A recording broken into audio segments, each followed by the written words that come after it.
Thank you for joining with me in Journey Through the Text of A Course in Miracles. We are on Chapter 2, The Separation and the Atonement. This is the power of the mind, cause and effect. Miracle working entails a full realization of the power of thought in order to avoid miscreation.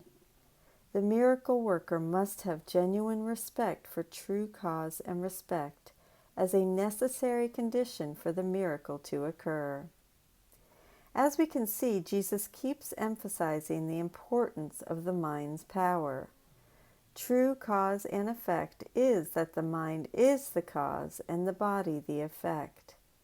Recognizing this is the prerequisite for progress in this course and what establishes us as miracle workers.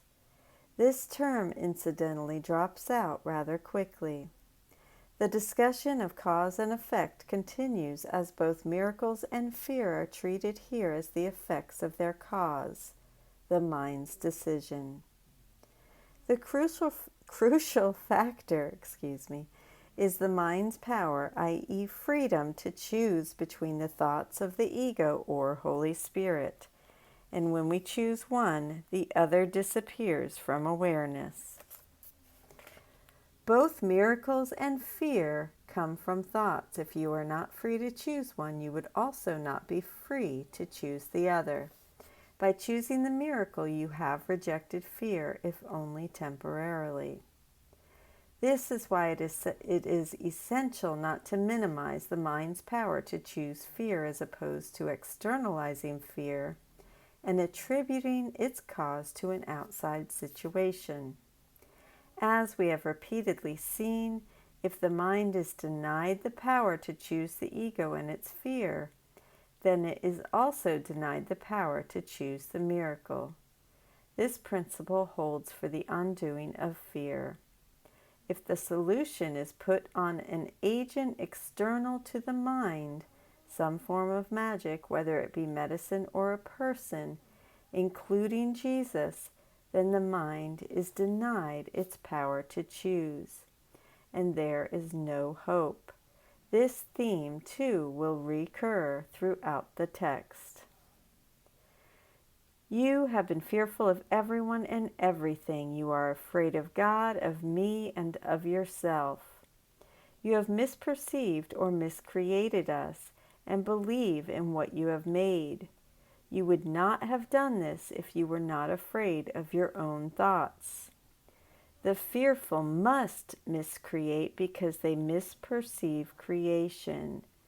When you miscreate, you are in pain. Projection is another word for miscreation, just as extension is another word for creation. The dynamic described here works like this. Because we believe in and value our separation, we feel guilty. This inevitably leads to our projecting onto God, misperceiving or miscreating Him as an avenging deity, hell-bent on our destruction. We have already cited the opening of this passage from the manual, but I'm going to read it again. An angry father pursues his guilty son, kill or be killed, for here alone is choice. Beyond this there is none, for what was done cannot be done without. The stain of blood can never be removed, and anyone who bears this stain on him must meet with death. And all of this most maladaptive attempt to get rid of our guilt, the thought we now fear the most. So, and all of this is a most maladapted attempt to get rid of our guilt, the thought we now fear the most. Yet recall the aforementioned defenses do what they would defend. In the attempt to escape from the fear born of our guilt, we miscreate a world in which we quake in constant terror lest we meet up with our justified punishment.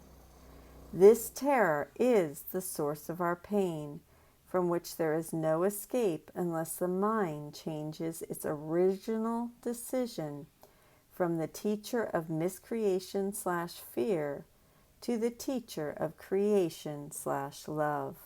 The cause and effect principle now become a real expeditor, though only temporarily. Actually, cause is a term properly belonging to God, and his effect is his Son. This entails a set of cause and effect relationships totally different from those you introduce into miscreation. The fundamental conflict in this world, then, is between creation and miscreation. All fear is implicit in the second, and all love in the first.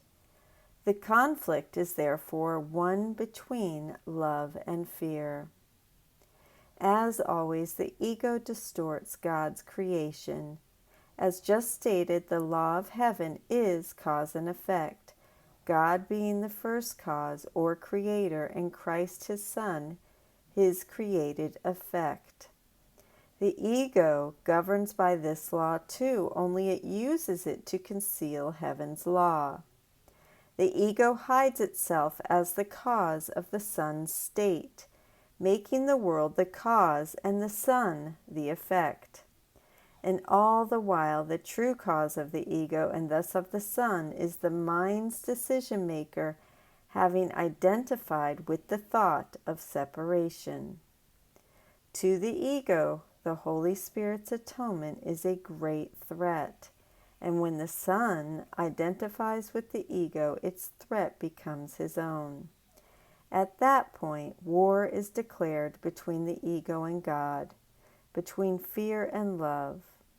Needless to say, God knows nothing about whatever happened and cannot exist. We are going to stop there today. I thank you so much for joining with me, and I will see you tomorrow. I hope you have a beautiful day. Thank you. I love you.